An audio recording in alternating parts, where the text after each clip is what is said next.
Well, greetings, friends, and welcome to our first Bible reflection time during this season of Advent in the year 2021. I have a very special guest that you will really enjoy today. My longtime friend, colleague, pal, Alisa Lasater Wailoo. Alisa, thank you for joining us. Oh, James, thanks so much. It is always an honor to be with you at Myers Park. Well, it's fun just to talk to you. We got to talk some before the recording started, which is great. Rum, I get the years mixed up. You came to Myers Park in '04?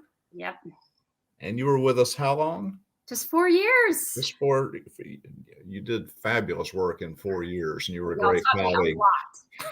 And then you went to Capitol Hill United Methodist Church, and you had an amazing ministry there for how long? 13 years. Man. And now you've moved to Philadelphia.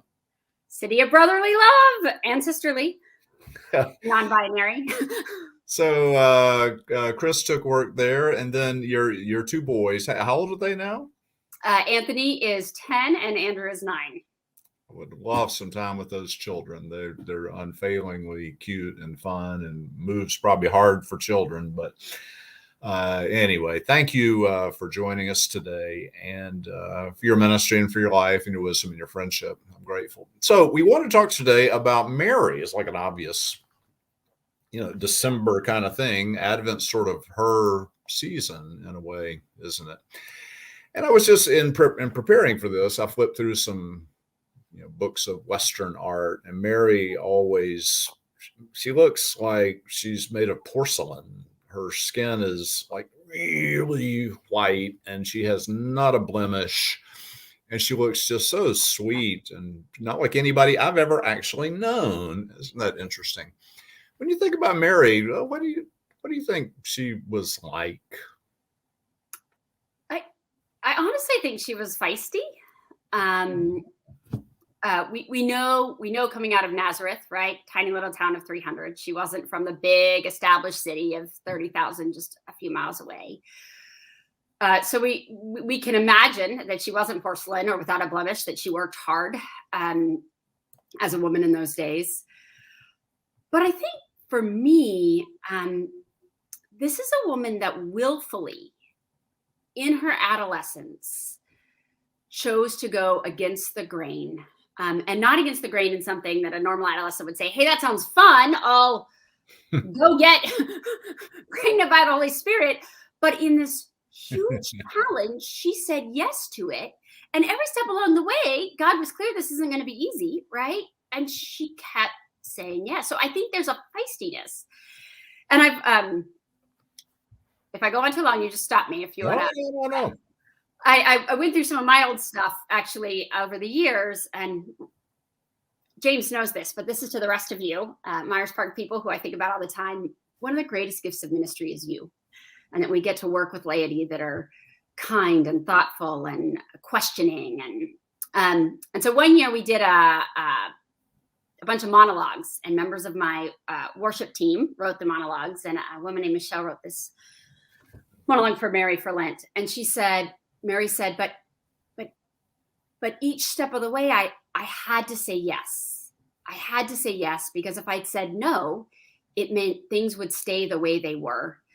And I knew there was something more. I knew there was something more for our world. And we get that in the Magnificat. So I mean feisty in the sense of like tough, willing to go against sort of the cultures of her own family and day, but also to see that there were problems in the world. And she was willing to put herself up there because she thought because she understood God wanted to do something new, and to say no to that invitation would not just impact her, but could have an impact, a much larger impact. I mean, I love that. You wonder how she knew that her life wasn't just about her life, right? I'm engaged to Joseph, I live in Nazareth. And when you say there's more, it's not that, we could move to Rome or something. It's there's more for the world. There's more for others. I love that. The idea that she's feisty.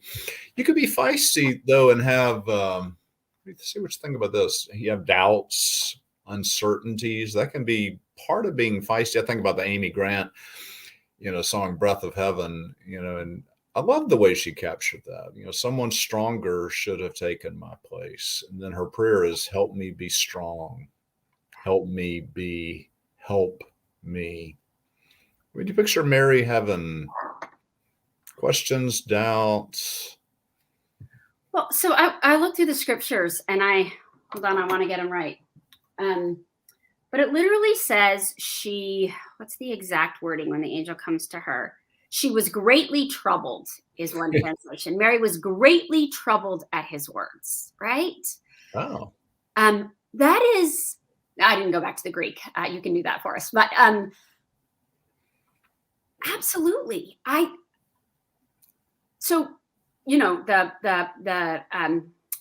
sure James has taught you all the theory of Theotokos, which is kind of solidified in the 400s in the Council of Ephesus. But it's this idea of Christ bearer, and it's what Mary was called, that she bore Christ, and that we all can be bearers of Christ in the world. Well, you can't do that if you're egotistical, because if you're caught up on yourself, then it's going to be about bearing you out in the world and pushing yourself out into the world, not pushing Christ out into the world. And so there has to be a humility to be Theotokos, to be a Christ bearer. And that humility is going to bring questions and wonderings. How can it be me? How can this happen? Troubled of, can I possibly do this? Because if I'm humble, I know my shortcomings, right? And I know I might screw this up again and again. I mean, I have to raise God. Like, that's pretty heavy, right? And so I think she was. And can I go on the Theotokos for a minute? Do you mind if I? Yeah. As I look back through the passages of Mary today, I mean, of course, we're focused on the birth narratives in the Advent season, but we go on and we get to the temple, and it says that the parents are astonished to see Jesus teaching at the temple. Now, mind you, right after Jesus is born, Simeon tells her this is the person who's going to lead to the rising and falling of Jerusalem, right? Like, she's been told by angels, this is the Son of God. And still she's astonished to see him teaching with such authority.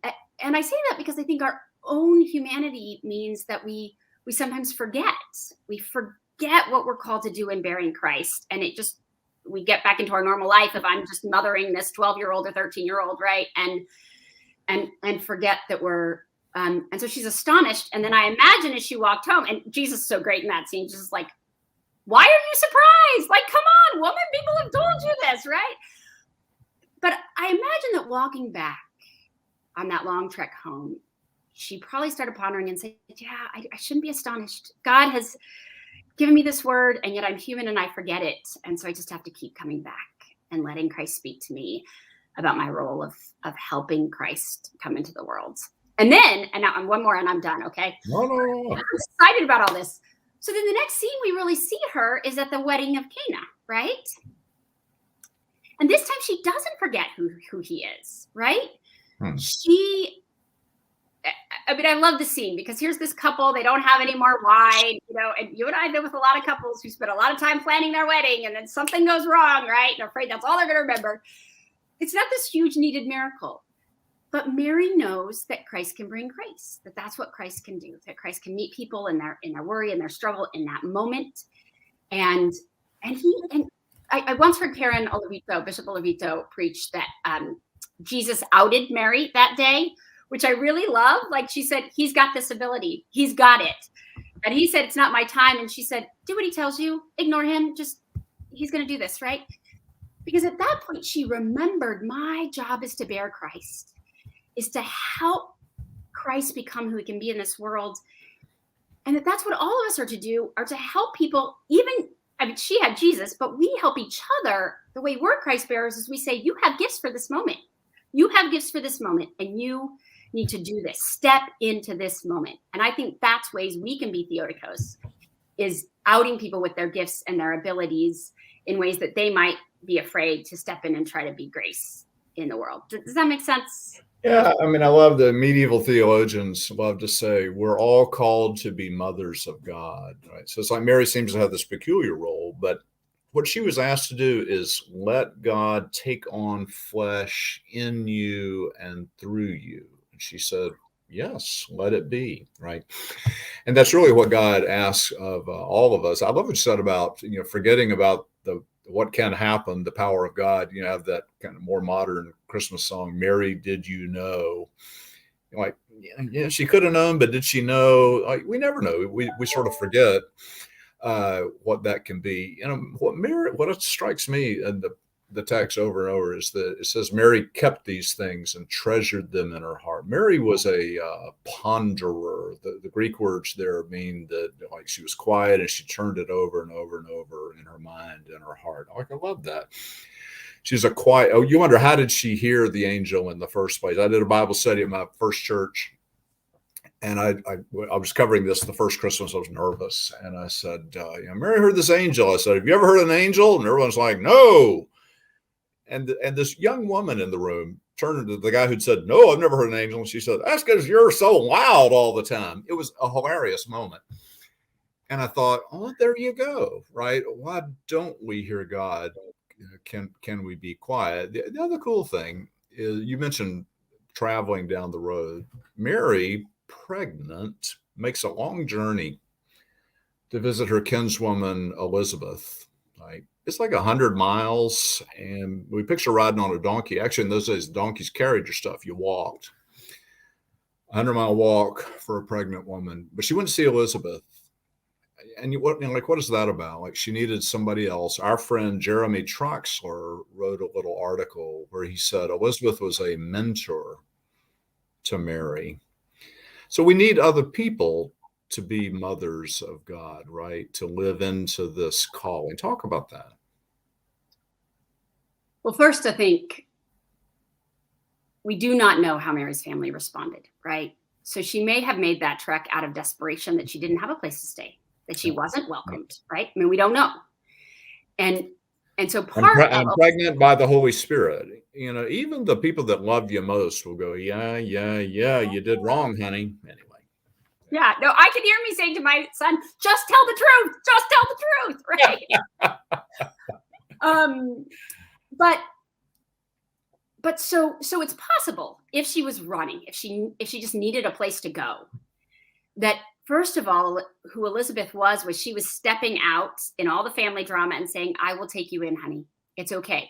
Everyone else is upset, but I will be the one who will love you no matter what. And I think that's where mentoring begins, is that people have to know that they can be real and raw. They can have made mistakes. They can have crazy notions, and that you're a safe place for them to come to. Because if they're going to listen to the Spirit, it's going to sound crazy, right? If they're going to step out into the unknown, which is what Mary does, right? That she did not have a clear direction, except that she's been told it would be hard, right?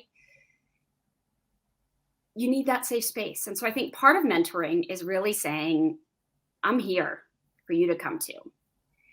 And then it's naming the truth about the person you see in front of them. I mean, she walks in the door and Mary goes, hot dog, Jesus is inside of you. Right? First thing out of her mouth, right? She's not going to sugarcoat.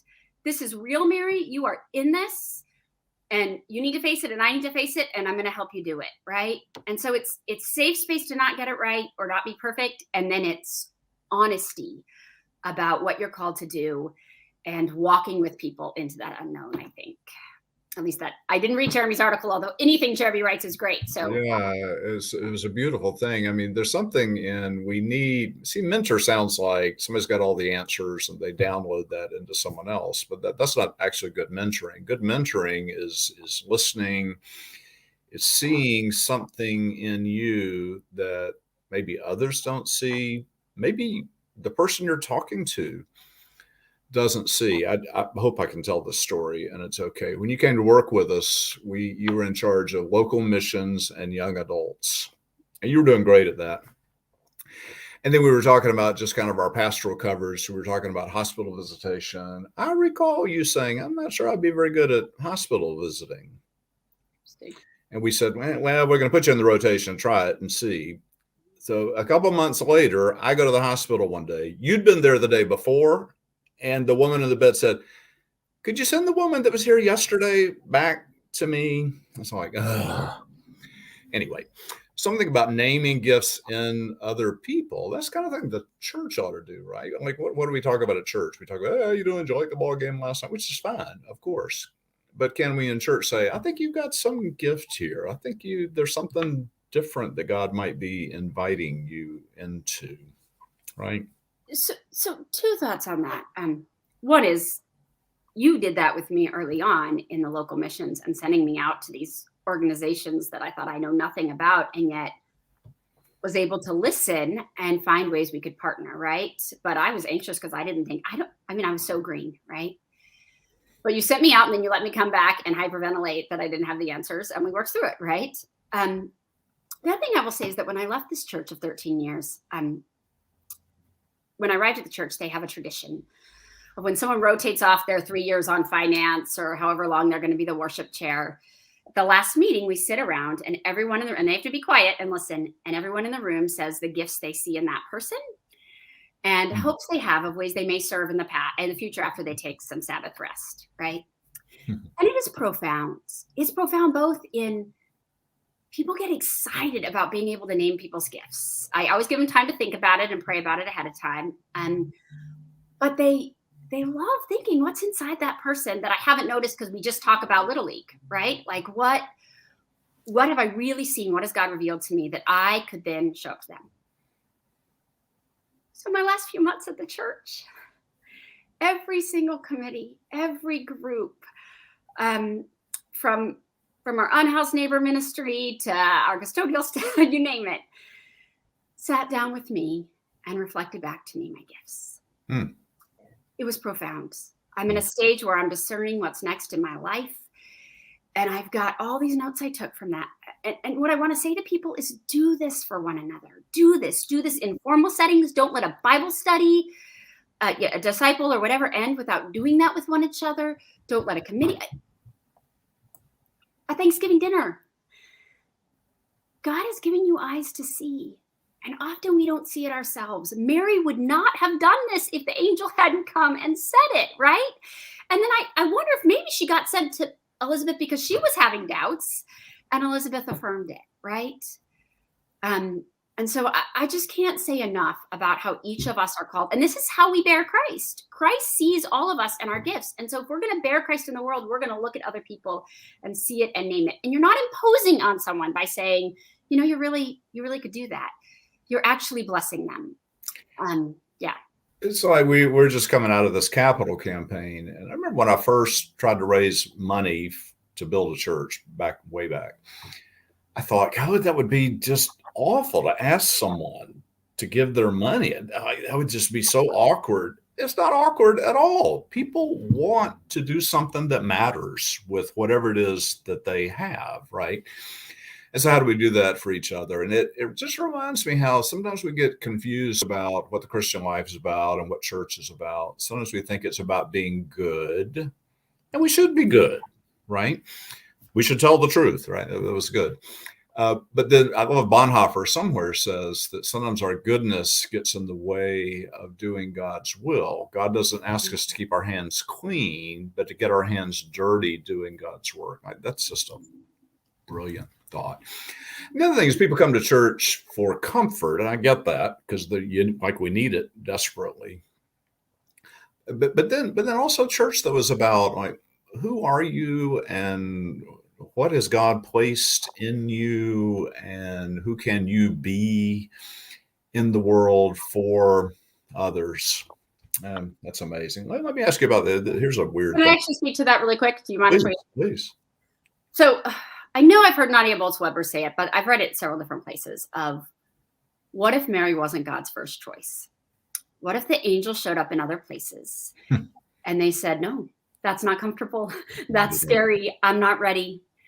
And I find that so fascinating for two reasons. One, I find it comforting, really genuinely comforting that when I screw up and I say no to God can still make it happen, right? It's not dependent on me. God will move on and make it happen.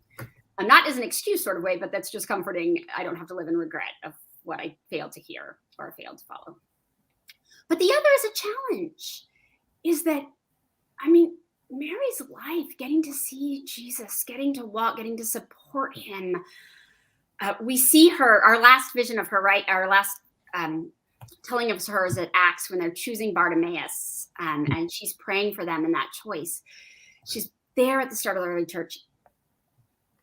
She would miss out on all of that. And so there is a real challenge of, if she wasn't his first choice, someone else missed out on that. And are we going to listen when God visits us and speaks to us? Are we going to take on that challenge? And yes, sometimes God's going to speak to angels, and sometimes God's going to speak through inanimate objects, right? I mean, you said Bonhoeffer about the, I actually want to call it Chesterton to you. You know, you were talking about her pondering. And I love Joy to the World in that verse, wonders of his love, because I think she was a wanderer, right? She was really a wanderer. And I don't want to get this quote wrong, but let me see if I can find it really quick. Of course, my papers are out of order. That's not shocking to anyone, is it? Anyway, G.K. Chesterton says, oh, here we go. The world will never starve from wonders, but only from the want of wonders. And so are we pondering, are we wondering what is possible and how we could play a role in that? And I think Mary did that and then was ready to say yes. Okay, you are ready to go in another direction. No. I mean, I love that, you know, oh God, there's a hard task. Please ask someone else. Someone is better able to do that than I would be. But then you miss out, you know, on the joy. I always think of Mary. She heard Jesus' first cry. Like Madeline Wingle said that first cry sounded like the ringing of a bell. Like, you know, Madeline Wingle. I love that. But she was there when he took his first step. She nursed him when he had a fever. It's just so. There's nothing more tender than guys. We're always a little bit on the outside looking in, you know. But a mother with her child, and I always like to think every one of us was that at some point. Right. Even my mother, she could be a difficult person, but at some point at birth, there was that intimate circle of mother who's been host to this child that's just been born. And I like to say, you know, you're never more like God than in that moment, right? When you're like Jesus was, a newborn, vulnerable, asking for nothing but tenderness and love. So here's it. We didn't agree what we talk about ahead of time. So here's a hard thing. By the way, Myers Park, I asked James, and he goes, "No, it's all in you." I'm like, okay. So you have two sons. You were probably pregnant at Christmas, right? At some point. 2 Christmases. I remember our first pregnancy. Lisa was pregnant at Christmas, and I said, "Oh, you're like Mary." She didn't think that was all that funny, but anyway. So I want to think about the end of Mary's pregnancy. You know, St. Augustine wrote this thing where he said Mary was spared any pain or agony in childbirth. And I wrote about this one time. I said he should have asked his mother, Monica, could have clarified this for him. So the pain and all in childbirth, that's like a thing. I love this. These words just move me. There's somebody named Rachel Marie Stone who wrote a book about sort of theological book about birth. And these words just move me to no end. It's a longer quote, but let me read it. And then have you talk about sort of Mary's labor and agony. So here's what she writes. A girl was in labor with God. She groaned and sweated and arched her back, crying out for deliverance, and finally delivering God, God's head pressing on her cervix, emerging from her, perhaps tearing her flesh a little. God the Son, her Son, covered in vernix and blood, the infant God's first breath, the close air of crowded quarters. God the Son, her Son, pressed to her breast. God the Son, her Son, drank deeply from his mother. Drink, my beloved. This is my body broken for you. Mary saying to her baby, this is my body broken for you. Isn't that incredible? And one of my real frustrations with how Mary has been depicted over the years is with lots of sentimentality, with lots of, there's some Catholic dogma that I really struggle of taking her out of her humanity, right? And I think it misses the point of Mary in the sense that if we put her on a pedestal, then we don't put her in our heart to come in life in us, right? Just like that. I mean, okay, men, this may be too much for you, but the reality is a woman's body is never the same after they've delivered. Women, you know what I'm talking about. There are just all sorts of things that are never the same and annoying and what have you, right? But I never thought of it in that context of, this is my body broken for you. That, yeah, my body has changed because you have passed through. And I won't go back. I can't go back. And so to think that she was spared all that and she's just still this little 12-year-old cutout of a body is missing out on the significance of the role she played. Gosh, saying yes to God is messy. And you will not be the same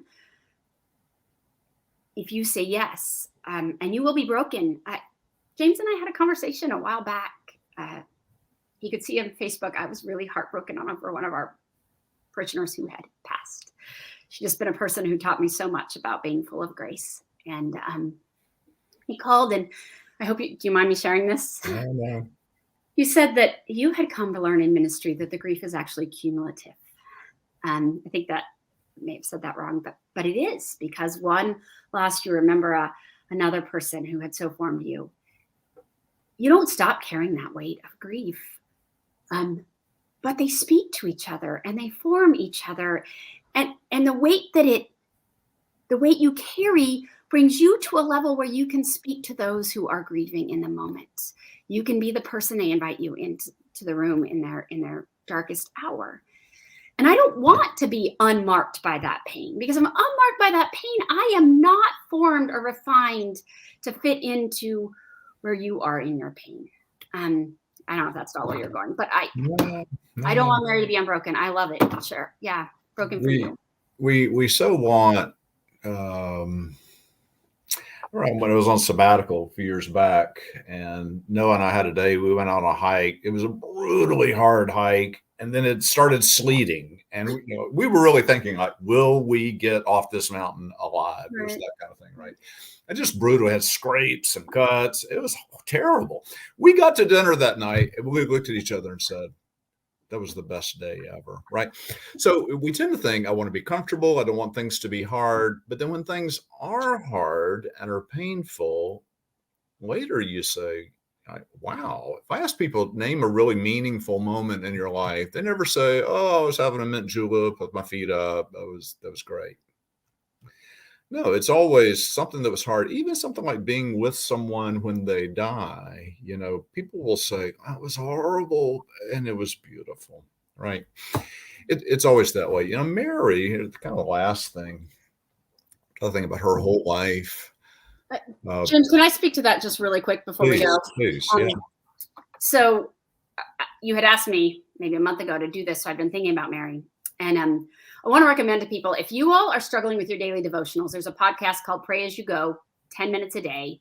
I usually listen to it on my run, very straightforward. I won't spend time on it, but pray as you go. And the verse the other day was actually Luke 19, where Jesus is turning to Jerusalem. And he says, as he came near the city and saw the city, he wept over it, saying, if you, even you, had only recognized on this day the things that make for peace, but now they are hidden from your eyes. And it talks about all the difficult things that are happening to him because the people didn't see the things that make for peace. But this was the line that got me. You go down to verse 44 and it says, because you did not recognize the time of your visitation from God. Now, of course, in our liturgical tradition, when the angel shows up to Mary, we call that the visitation, right? I think. Isn't that called the yes? Okay. And so I thought, Mary knows peace. She knows pain, but through that pain, she knows peace. He says, if you only recognize the things that make for peace, And you don't know the things that make for peace because you didn't recognize the time of your visitation from God. The thing that makes for true peace is not avoiding pain. It's listening to the word of God and living into that and bearing that pain for those in the world, and then getting to see how God takes that, your act of faithfulness, and bring grace and new life and salvation, right? But the visitation part is important. We have to ponder and wonder and listen when God shows up to know that peace. Anyway, I just had never put those together until this. Yeah, no, it's beautiful. So these kind of the rest of Mary's life. Who knows these things, right? But so at some point, Jesus lived at home with Mary in Nazareth. I assume Joseph's died because he's not mentioned after Jesus is 12. I try to picture that Joseph on his deathbed. Mary and Jesus are with him as he breathes. It's just so. But at this point, Mary, she needs Jesus. She loves him. She wants to cling to him. But he says, "Bye, I've got to go." And she knew he wouldn't be with her any longer, and that it would be dangerous out there. And so I imagine her hearing what we hear about in the Gospels. Jesus goes to Jerusalem. He's arrested. She shows up there, as one would expect. And everybody else flees, but when Jesus is crucified, his mother's there. And you try to picture that. This phrase occurred to me at one time. The lifeblood that she had given him, she saw it flowing out of him. She saw his first breath, but then she saw his last breath, and the agony, the love in that. And then I started on this thing years ago. I don't know if this is even right. But I thought, when Jesus was raised from the dead, whom did he appear to? You got Mary Magdalene, like she's there, the disciples. Like, didn't he show up to his mother? But that was like almost too special to tell the world, right? So, lovely moment for her, for them. I just like to ponder these things. Yeah. That's so interesting, because I've not thought of it that way, but I love that. I mean, there's an intimacy, right? I hadn't thought about the lifeblood, but I think about the umbilical cord. Oh. And the transition is, not easy on kids. And so there are moments where I actually think the umbilical cord is cut in a physical sense, but that desire to be able to just feed and give your child what they need in that moment, it never stops, right? You just want any knowledge you have, anything you have that you can give to them, you want to. And for her to have watched that where she couldn't give anything, right? And it's interesting to me. I wonder why maybe they don't tell the story because it was too tender. Maybe they don't tell the story because, there's that moment where Mary shows up at one of his teachings and someone says, your mother's out there. And he says, what does he say exactly? Something about my family is those who hear the word. Who's my mother? Who are my brothers and sisters? Yeah. Those who hear the word of God. I actually don't think Mary was offended by that. I think Mary was like, he's challenging everyone else. He's saying, don't put me on a pedestal. All of you need to be bearing Christ. All of you need to be listening to God's holy visitations, following the word, right? They wanted to usher in and give her the seat of honor. She was always humble. I don't need the front row seat. Anyway, yeah. And so I think similarly, she may have said, don't tell that story. That it's about visiting you guys who need to go out and do the work. I've done my part, right? But the other thing about that moment, James, that I thought about this year was asked to do with 7 last words, where Jesus says, John, this is your mother, and mother, this is your son, right? And Easter was on April 4th. And when Anthony was being born, Anthony's birthday is April 4th. You will know this date. Some other people may not recognize this date. Anthony is coming. There is no stopping him. It's about 11:40 at night. It was a Monday night. We'd watch the NCAA basketball final game, right? Anthony is coming. And Chris goes, but I really don't want him to be born on April 4th. I don't want him to be born on the day that King was killed. And I look at him, I'm like, dude, this baby's coming, all right? Sorry, but it's happening, right? And he swears he was kidding, and I'm sure he was kidding. But it did have me thinking about King's mother. right? About King's mother Mm. and what she did all these times that she knew he was going out, and her similarities to Mary of knowing he was going out and knowing his life was at risk, and yet knowing that he had a calling that was much greater than being her son that she would hold tight and keep safe, right? But the beauty of this, anyway, I digress. My point of that this is your mother is that COVID has created so many griefs on so many levels, and there's no small grief. Each of us have different griefs, right? It may be loss of both our parents. It may be loss of our life, whatever it is. And I think what Jesus is saying to his mother now there is saying, don't stop loving. In this level of grief, it is easy to shut down your hearts, to close it off, to give up. But please don't stop loving. Don't let the world, don't let the sin still your love, because I, Jesus, know that love, and I know the world needs that love. So please don't stop.